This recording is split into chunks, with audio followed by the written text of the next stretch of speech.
Welcome back दोस्तों। आज जिस मूवी को हम एक्सप्लेन करने वाले हैं उसका नाम है सिमुलेंट।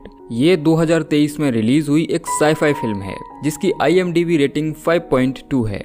दोस्तों सिमुलेंट फ्यूचर यानी कि भविष्य पर आधारित एक कनाडियन साई-फाई फिल्म है जिसमें दिखाया जाता है कि क्या होता है जब सिमुलेंट्स यानी कि रोबोट्स अपनी मनमानी पर उतर आते हैं और इंसानों के ऑर्डर्स लेने बंद कर देते हैं। मूवी की शुरुआत नेक्स्ट एरा नाम की एक रोबोट बनाने वाली कंपनी से होती है जहां सिमुलेंट्स के लिए जरूरी प्रीसेट्स दोहराए जा रहे हैं। इसके साथ ही एक कपल इवान और फे दिखाई देते हैं। इवान पियानो बजा रहा होता है जबकि फे पेंटिंग बना रही होती है। इवान और उसकी पत्नी एक दूसरे से बहुत प्यार करते हैं और अपनी जिंदगी में दोनों बहुत खुश हैं। हमें उनके घर में एक रोबोट भी दिखाई देती है जो दिखने में किसी महिला जैसी लग रही थी और वो उन दोनों के लिए खाना बनाती है। दरअसल ये भी एक सिमुलेंट ही है। दोस्तों नेक्स्ट एरा कंपनी में हमेशा भविष्य की बात होती है, जैसा कि कंपनी के नाम से ही अंदाजा लगाया जा सकता है। इस कंपनी में नेक्स्ट जनरेशन के लिए सिमुलेंट्स तैयार किए जाते हैं। फिलहाल कंपनी में 7th जनरेशन के एंड्रॉयड सिमुलेंट्स तैयार हो रहे हैं और 8वें की तैयारी चल रही है। ये देखने में बेशक इंसानों जैसे हैं, लेकिन इनकी बॉडी में लगी चिप इन्हें इंसानों से अलग बनाती है। इनमें की गई कोडिंग के बेस पर ये सिमुलेंट्स काम करते हैं। कंपनी ने इनको इंसानों की मदद के लिए तैयार किया है। नेक्स्ट एरा कंपनी में सिमुलेंट्स की खरीद बिक्री और नीलामी होती है। यहाँ तक कि लोग अपने जैसा सिमुलेंट्स भी तैयार करवा सकते हैं। सिमुलेंट्स की बॉडी में लगी बैटरी खत्म हो जाने पर उसे बदलवाया भी जा सकता है और उसका मेंटेनेंस भी हो सकता है। कंपनी द्वारा सिमुलेंट्स के लिए 4 नियम भी बनाए गए हैं जो किसी भी कीमत पर सिमुलेंट्स नहीं तोड़ सकते। सिमुलेंट्स का पहला नियम है कि वो किसी भी इंसान को नुकसान नहीं पहुंचा सकते। दूसरा नियम होता है कि सिमुलेंट्स खुद को मॉडिफाई नहीं कर सकते। तीसरा नियम है सिमुलेंट्स कोई भी लोकल या इंटरनेशनल रूल नहीं तोड़ेंगे। और चौथा, सिमुलेंट्स को अपने मास्टर यानी कि मालिक के सभी इंस्ट्रक्शंस को मानना होगा। इन नियमों के पालन के लिए कंपनी के पास एक टीम भी है जिसे आर्टिफिशियल इंटेलिजेंस कंप्लायंस एनफोर्समेंट की टीम कहा जाता है। एक रोज इवान और फे अपनी कार में कहीं जा रहे होते हैं। इवान काफी देर से ड्राइविंग कर रहा था और उसकी बगल की सीट पर बैठी फे की आंख लग जाती है। जब उसकी नींद खुलती है तो इवान फे से पूछता है नींद पूरी हो गई। उसके हाँ कहने पर वो फिर से ड्राइविंग पर फोकस कर लेता है। अब इवान की कार एक पुल से गुजरकर जैसे ही सड़क पर आती है तो उसके सामने एक कार आ जाती है। फिर चिल्लाती है सामने देखो, लेकिन तब तक वो ऐसा नहीं कर पाता और दूसरी कार उसकी कार से टकरा जाती है और कार खाई में जा गिरती है। तभी झटके से इवान की आंख खुलती है और वो उठ बैठता है। दरअसल वो एक एक्सीडेंट का सपना देख रहा था और उसे ये सपना अक्सर आता है।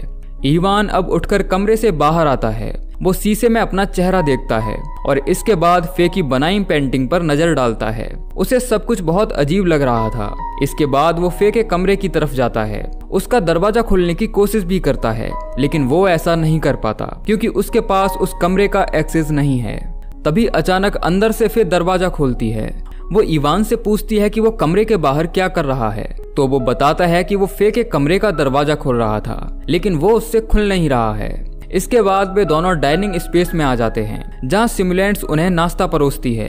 तभी इवान फे को अपने सपने के बारे में बताता है जो उसे आए दिन दिखाई देता है। इवान उससे पूछता है कि उस एक्सीडेंट के बाद क्या हुआ था, लेकिन फे उसे टाल देती है और कहती है कि अभी इसके बारे में बात नहीं करते।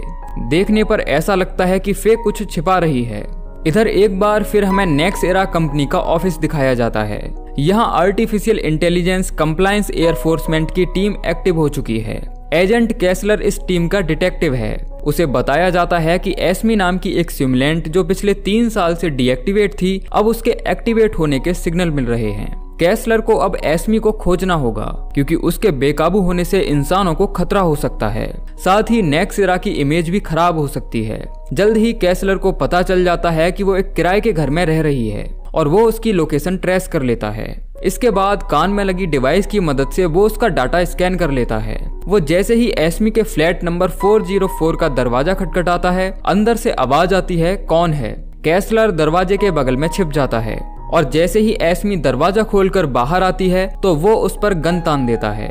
फिर कैसलर अपने पास से एक कॉलर बैंड निकालता है और एस्मी से कहता है कि मैं तुम्हें कमांड देता हूँ, इसे अपने गले में पहन लो। लेकिन एस्मी डिटेक्टिव की बात नहीं मानती और वह कैसलर का हाथ पकड़कर उसे फर्श पर घसीटने लगती है। कैसलर उसे शट डाउन करने की बहुत कोशिश करता है।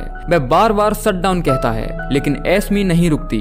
कैसलर समझ जाता है कि ये सिमुलेंट बेकाबू हो चुकी है क्योंकि वो उसका आदेश का पालन नहीं कर रही है। अब एस्मी कैसलर को उठाकर उसे सीढ़ियों से नीचे पटक देती है और खुद वहां से भाग जाती है। कैसलर भी उसका पीछा करते हुए मार्केट में पहुंचता है। वहां वो अपनी गाड़ी से इलेक्ट्रोमैग्नेटिक गन निकालता है और आसमान की तरफ हवा में फायर करता है। गन फायर होने के साथ ही आसपास घूम रहे सारे सिमुलेंट्स फ्रीज हो जाते हैं। आर्टिफिशियल इंटेलिजेंस कंप्लायंस एनफोर्समेंट की टीम भी इस जगह आ जाती है और आगाह करती है कि सिमुलेंट्स के अवैध चोरी किए हुए या बगैर रजिस्ट्रेशन पाए जाने पर 5000 यूनिट्स का जुर्माना लगेगा। तभी कैसलर की नजर एस्मी पर पड़ती है जो एक स्कूटी से भागने की कोशिश कर रही थी, लेकिन अब वह फ्रीज हो चुकी है। कैसलर अब आराम से उसके गले में कॉलर बैंड लगा देता है। इसके बाद कैसलर एस्मी को अपने ऑफिस छोड़कर फिर से अपने घर आ जाता है और उसके सामान की तलाशी लेने लगता है। तभी वहां एक आदमी आता है। वो एस्मी का पड़ोसी है और अपना नाम केसी रोजन बताता है।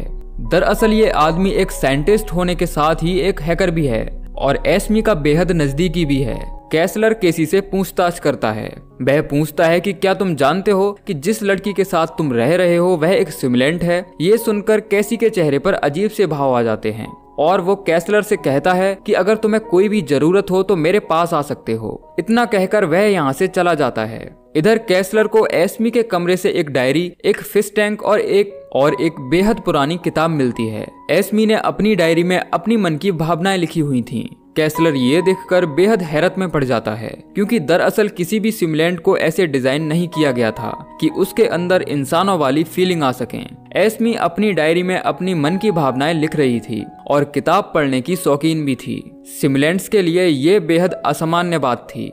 उधर नेक्स्ट इरा की कंपनी में एस्मी को स्ट्रेचर पर लिटाकर उसकी बॉडी को स्कैन किया जाता है और उसके भीतर से चिप निकाल ली जाती है। इस चिप से पता चलता है कि उसके अंदर जो कोड डाला गया था अब वो बदला जा चुका है, इसीलिए उसके अंदर इंसानों जैसी फीलिंग्स पैदा होने लगी थीं। अब एस्मी के ब्रेन की स्कैनिंग की जाती है जिसके भीतर उसकी यादें स्टोर होती हैं। दरअसल केसी ने एस्मी के सिस्टम को हैक करके उसे इंसानों के जैसा बना दिया था। अब कैसलर ज्यादा इंफॉर्मेशन पाने के लिए केसी से मिलने आता है, लेकिन केसी पहले ही घर छोड़कर जा चुका था। अब वो एस्मी के घर जाता है जहां उसे एक और बहुत पुरानी किताब मिलती है। तभी वहां केसी आता है। तभी कैसलर उसे पकड़ने के लिए उसके पीछे दौड़ता है, लेकिन वह कैसलर के हाथ नहीं लगता। दोस्तों अब सीन इवान और फे पर शिफ्ट हो जाता है। इवान पूल में अपनी पत्नी के पास आता है, लेकिन अब वो इवान के साथ कंफर्टेबल फील नहीं कर रही थी। वह उसे कहती है कि लगता है अब तुम्हें सब कुछ सच बताना पड़ेगा। वो इवान को लेकर एक कमरे में आती है जहां अभी तक इवान को एक्सेस नहीं था। इवान देखता है कि वहां फे का एक क्लोन रोबोट है। अब फे इवान को बताती है कि उसके पति की एक्सीडेंट में मौत हो चुकी है और तुम मेरे पति नहीं हो बल्कि एक सिमुलेंट हो जो मेरे पति की कॉपी है। इवान को इस बात पर यकीन नहीं होता। वह फे से कहता है कि ये सब झूठ है, मैं इंसान हूँ और तुम्हारा पति भी। लेकिन फे इवान से कहती है कि तुम्हें बार बार जो एक्सीडेंट के सपने आते हैं वो सच आते हैं, मेरे पति उसमें मारे गए थे। वह इवान को बताती है कि मैंने कंपनी से अपने पति के जैसा सिमुलेंट बनवा लिया। हमने सोचा था कि अगर हम दोनों में से किसी की मौत हो जाती है तो हम शादी नहीं करेंगे बल्कि एक दूसरे के क्लोन के साथ रहेंगे। लेकिन इवान उसकी किसी भी बात पर विश्वास करने के लिए तैयार नहीं था। तभी वह ईमान के दोनों कानों पर टच करती है, जिसके बाद उसके सीने में लगी चिप बाहर आ जाती है और इवान को यकीन हो जाता है कि फे सच बोल रही है। वह कोई इंसान नहीं है बल्कि एक सिमुलेंट है। फे कहती है कि अब मैं तुम्हारे साथ नहीं रह सकती, मुझे कुछ ठीक नहीं लग रहा। मुझे ऐसा लगता है कि मैं अपने पति को चीट कर रही हूँ। लेकिन इवान फे की बात नहीं मानता और जैसे ही वह उसकी तरफ बढ़ता है तो फे शटडाउन की कमांड देकर उसे बंद कर देती है। इसके बाद फे केसी को बुलाती है जो एक हैकर है। दरअसल वह यहाँ इवान के सिमुलेंट को चेक करने आया है। फे केसी को इवान की गतिविधियों के बारे में बताती है और पूछती है कि ये मेरे हस्बैंड की मेमोरी को कैसे देख पा रहा है। केसी उसे बताता है कि ऐसा इसलिए है क्योंकि आपके हस्बैंड की मेमोरी इसके ब्रेन में डाल दी गई है। फे कहती है कि लेकिन अब मुझे किसी सिमुलेंट के साथ नहीं रहना, इसीलिए वह इवान के सिमुलेंट को डिसेबल करने के लिए कहती है। ऐसे में केसी उसे कहता है कि वो उसे डिसेबल ना करवाए बल्कि उसे एक स्पेसिफिक एरिया में भेज दे जहां ऐसे कई और भी सिमुलेंट्स रहते हैं। वो फे को एक ऐसे एरिया का कार्ड भी देता है, जिसके बाद फे इवान के सिमुलेंट को डिसेबल ना करके उसे उस एरिया में भेजने का फैसला कर लेती है। इधर केसलर केसी की लगातार तलाश में था। इसी सिलसिले में वो रोबोट कंपनी की मैनेजर से मिलता है और केसी रोजन के बारे में उससे पूछताछ करता है। मैनेजर उसे बताती है कि उनकी कंपनी में इस नाम का कोई वर्कर नहीं था। जब केसलर मैनेजर को केसी का फोटो दिखाता है तो वह कहता है कि ये केसी नहीं है बल्कि डेसमंड है। वो बताती है कि डेसमंड कंपनी का सबसे इंटेलिजेंट साइंटिस्ट था। उसने बहुत सारे एंड्रॉयड सिमुलेंट्स भी बनाए थे, लेकिन बाद में उसने कंपनी को छोड़ दिया क्योंकि वो सिमुलेंट्स के राइट्स और उनकी आजादी का पैरोकार था। उसका मानना था कि इंसान सिमुलेंट्स को सिर्फ अपने नौकर की नजर से देखते हैं, जो कि बिल्कुल ठीक बात नहीं है। उधर केसी इवान के सिमुलेंट को बताता है कि फे उसे डिसेबल करना चाहती है, लेकिन केसी ने इवान को एक स्पेसिफिक एरिया में भेजने को कहा है। वो इवान से कहता है कि अगर तुम फे से मिलना चाहते हो तो मेरे साथ चलना होगा।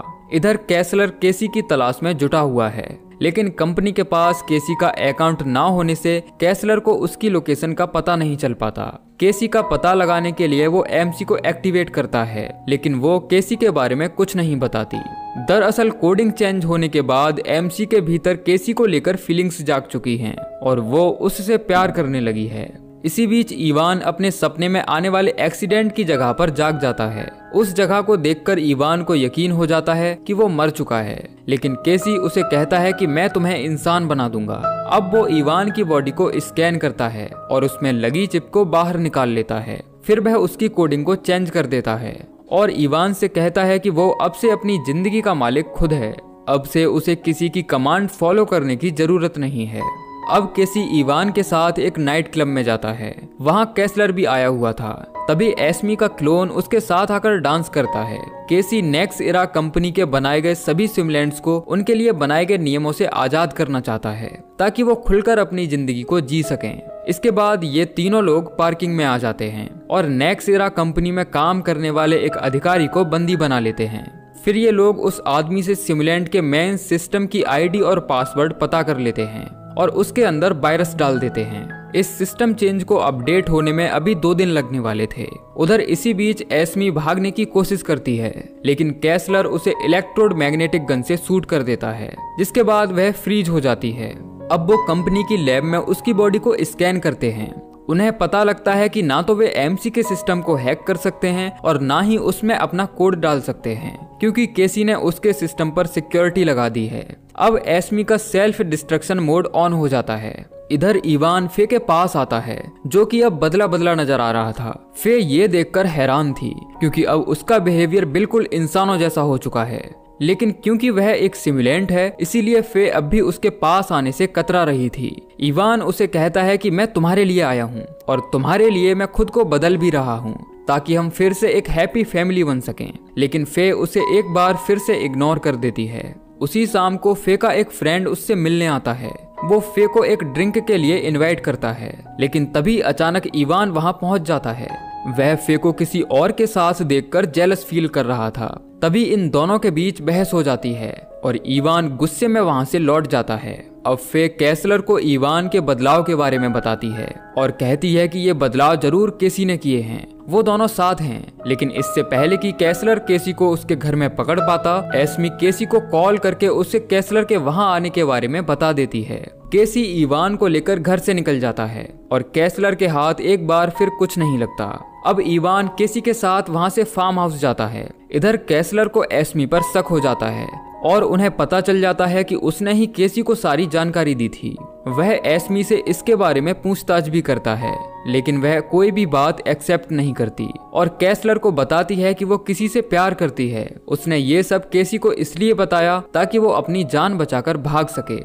इस पर केसलर को बहुत गुस्सा आता है और वह पूरी लैब में तोड़फोड़ करने लगता है और ना चाहते हुए भी एस्मी को डिसेबल करने का ऑर्डर दे देता है।